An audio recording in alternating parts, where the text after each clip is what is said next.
Hello guys, welcome back to my channel. This is your girl Momo. I want to say a very big thank you to each and every subscriber because today I'm celebrating 3,000 and over subscribers, and it's only through your love and support. I really appreciate each and every one of you. So my video on the relevant document to submit to NMBI has been of great help to a lot of subscribers. And through your own encouragement, today I'm actually going to do a video on how to create an account with NMBI and also how to proceed with your overseas recognition. So take your time and then join me as I take you through the step-by-step process on how to apply for your overseas recognition with NMBI. So first and foremost, we need to go online and then search www.nmbi.ie.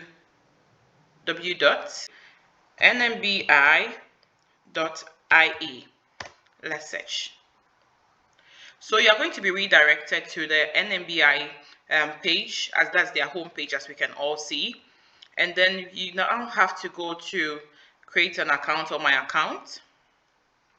So we have been redirected to the next home page, and we can see welcome to my NMBI. And then this green slot says that I already have an account with NMBI. So for us, we don't have an account with NMBI. So it says do not create a new account. If you already have an account with NMBI, okay, or you have previously registered with NMBI, okay, and it also says if you already have an application in progress. So if you have an application and in case you've made any mistake or anything, you don't have to create a new NMBI account. No, you just have to go or maybe send NMBI an email to just rectify that, okay?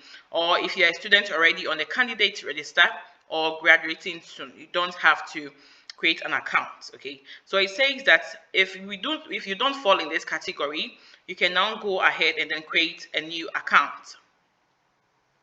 So it's redirecting us.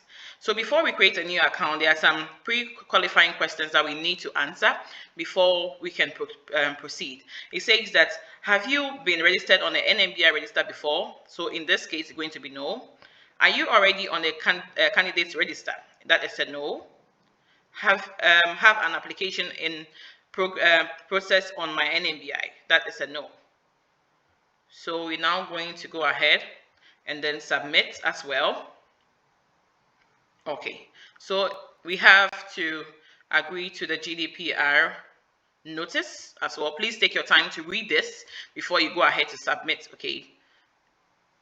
Then you can now input your first name and then your last name and then your email address and then your password, okay? So I just want to state categorically that in an instance where you have three names, let's say a first name, middle name, and a surname. For the first name, you're going to put your first name and your middle name. So in an instance like myself, my middle name is Momo, and then my first name is Lucinda.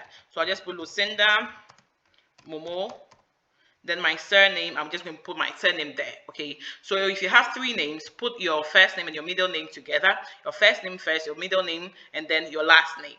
Then you can now proceed to your email address, your password, and also you have to repeat your password. So we are now going to progress to create an account, and then we'll now log in. So after you have finally created an account, you are going to receive an email that states that you have received an email from NMBI, and then there is a link that has been sent to your email. So you should go ahead and then click on confirm before you can now proceed, okay, to activate your account, okay? And it says that this link will be in process within 7 days, and then you have to log in, otherwise you have to begin again, okay? So we'll now go to our email and then click the activation button, and then you can now come back to activate or reopen our account. So after you have successfully clicked on the link in your email, you have to come back to the website again and then click on my NMBI. So in this case, you are going to click on already have an account, okay? You should all remember the first time we went to create an account down here, but now we are going straight to already have an account.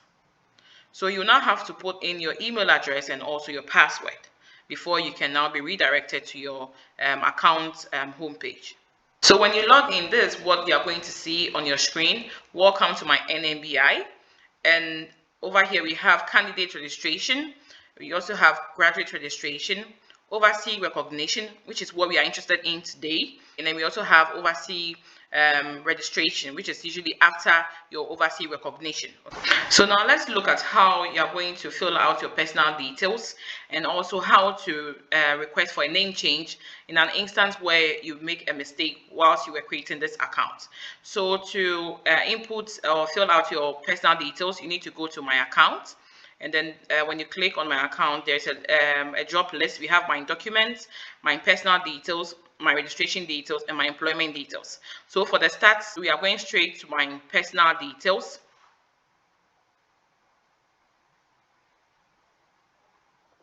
So we are currently in my personal details. So with my personal details, you have my name, that's the first name, okay? And then you also have the last name, okay? That's your surname.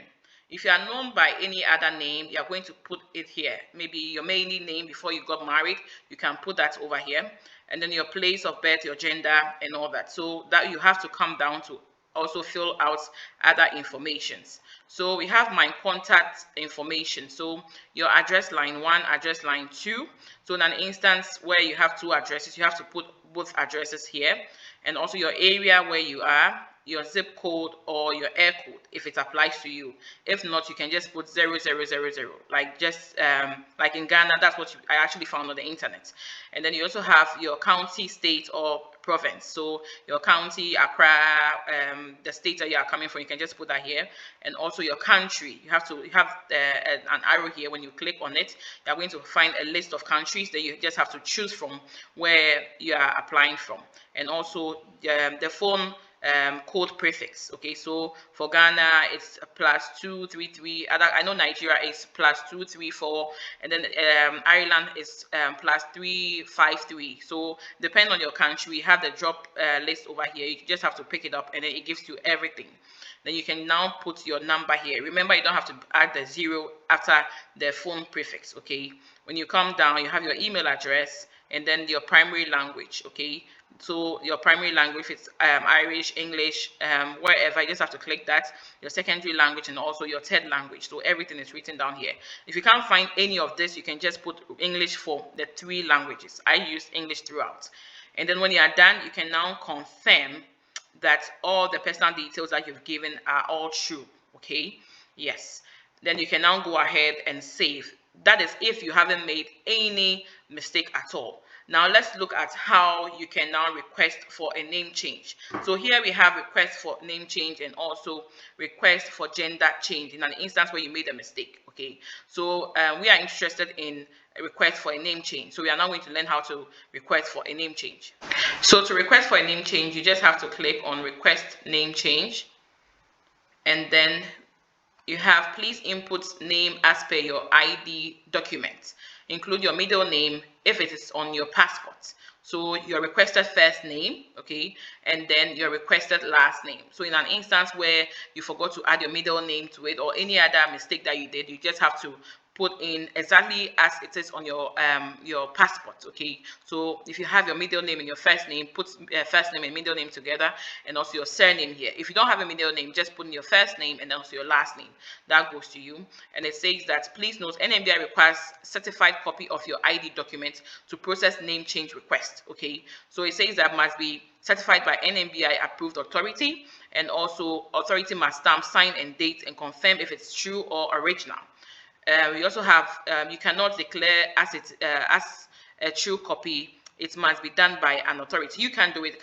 It should be done by an authority. Okay, so it says that accepted certifying authorities are solicitor or lawyer, notary public, peace commissioner, justice of the peace, or commissioner of oath. Okay, so you can now go ahead and now upload your passport. That's your certified one. Upload that, and then you now have to go ahead and then submit whilst you wait on NMBI to give you a response. So that is how you request for a name change. So now let's look at how to apply for overseas recognition. So we are now going to click on overseas recognition, and then we should make sure to actually read the entire information provided for overseas recognition. Okay, so this gives you all that you need to know, and also tells you that there is more information on the applicant guide. I'm also going to encourage everyone to actually read everything on my applicant guide as well. It's very, very important. So we'll just proceed to next. So we have 4 stages, and the first stage is my personal details, qualification pathway, required documents, and also payment summary.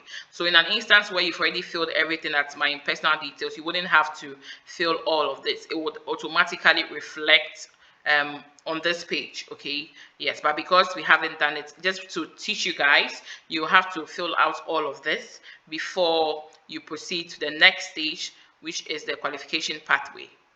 Now proceed to the next stage. So we are now on the next stage, which is step 2, that is qualification pathway. So it's going to talk more about your qualifications. So the first and foremost, it says that please answer the below series of questions in order to determine your qualification pathway. So select division for which you are applying to. So there's a job list to give you all the divisions accepted by NMBI. So we have advanced midwife practitioners, advanced nurse practitioners, children's nurses, general nurses, intellectual disability nurses. We also have midwife prescribers, midwife tutors, midwives, and also nurse prescribers, nurse tutors, psychiatric nurses, public health nurses as well. So let's choose, let's say midwives. And then it's the next thing it will ask you is, are you an EU or EEA national? So that should be a no. And then it says that are you a family member of a member state national? So that is a no. And then have you been granted refugee or subsidiary protection status? If it's a yes, you choose yes. If it's a no, you choose no. So that is a no. And then are you a family member of a person who has been granted same? So if it's a yes, you choose yes. If it's a no, you choose no. So it's a no for me.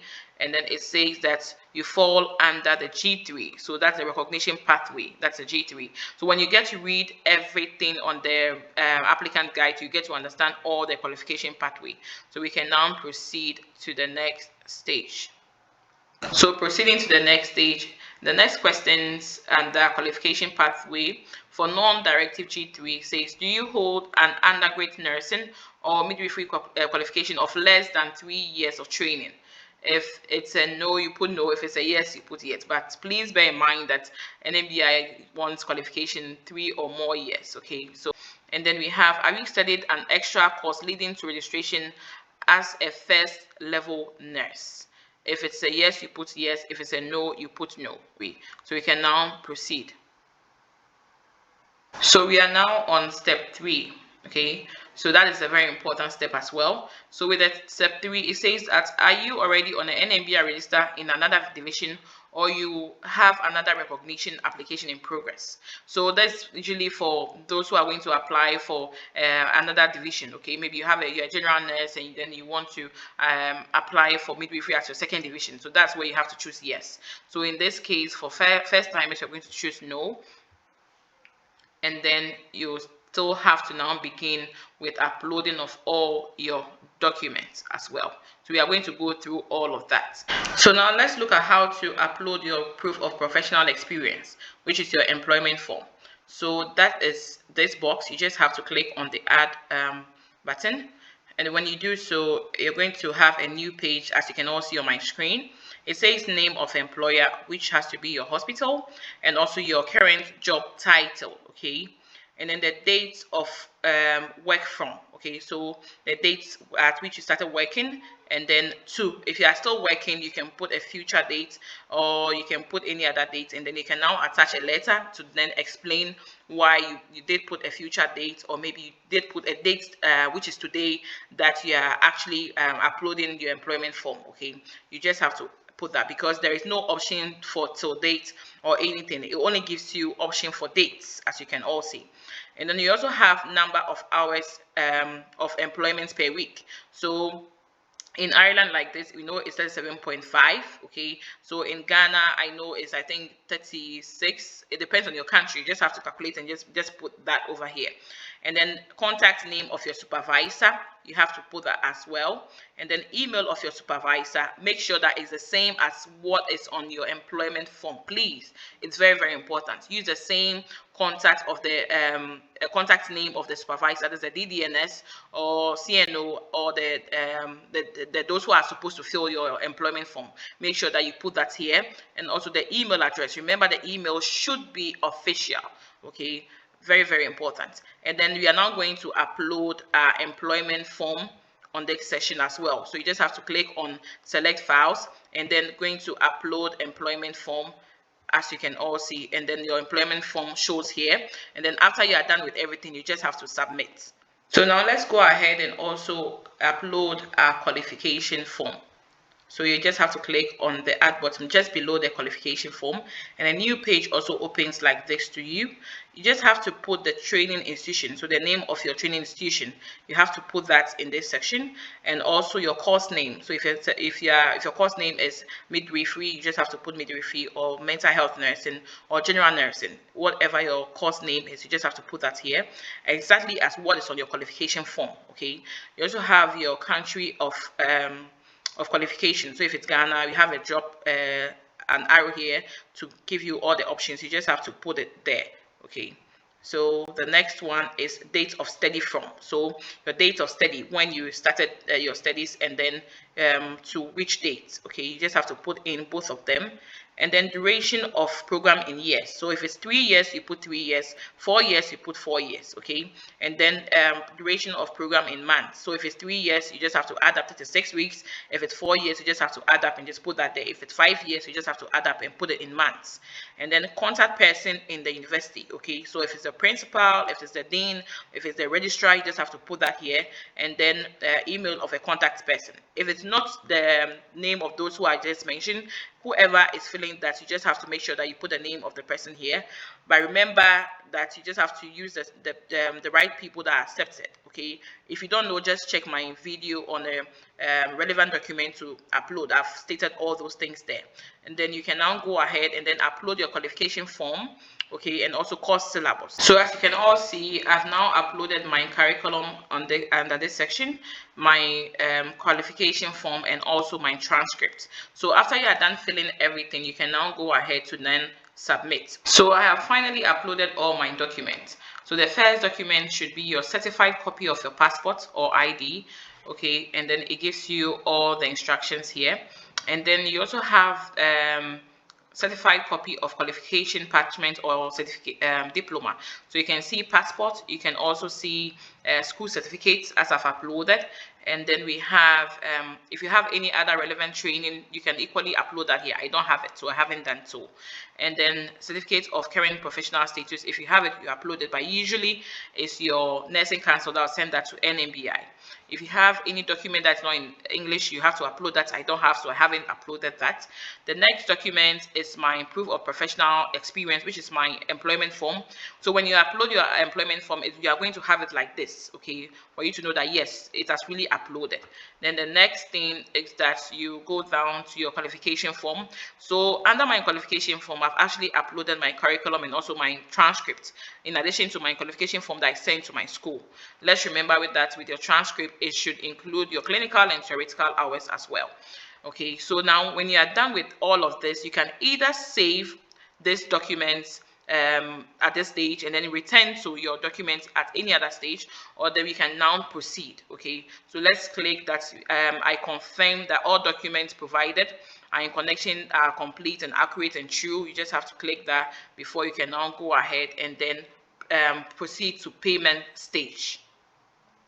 So the payment stage is the last and final stage, where you have to now make a payment of 350 euros. Okay, and also you have to now input all your card informations. As you can see, the address, card holder, you just have to put 1, 2, 3, and then also the county. Okay, so now let's look at how to save your document and then revisit your application anytime. So if you are not ready to proceed to the next stage, which is payment, you can now save your application. In fact, you can even save your application at any stage at all and then revisit it. So right now, I'm just going to save my application. Saved to my application. So it's telling you that your forms have been saved to my application. Okay, so let's say you have now logged out and then later you want to revisit your application. You don't have to go through the entire process again. Okay, you just have to go to my application, just as the instruction tells you, save to my application. You just have to go to my application. So we are just going to click on my application. So this is what you are going to see when you click on my application. That is overseas recognition. So this is your draft. Okay, you don't have to go back and then keep creating new overseas recognition applications. So if you just want to continue, you just have to click on the edit, and then it takes you to what you already started. Don't worry, it's going to bring you to my personal details. However, you don't have to worry, it will just keep taking you. You've already filled all of that, so you just have to keep clicking on next and next and next, and then you finally go to payment, and you can now complete with the payment. So you can see that everything that I filled out here, it's already here. So it is going to be the same way until you finally reach where you want to make any changes, or until you get to the final stage, which is the payment summary, and then you can now proceed to then make payments as well. An instance where you are done with payments, you just have to come to my application, and when you click on my application, your status is going to change from draft to submitted. Okay, and then after submitted, if there's any response from NMBI, you're going to have your status changed, which is going to be a new video on the various stages in your NMBI journey as well. So watch out, guys.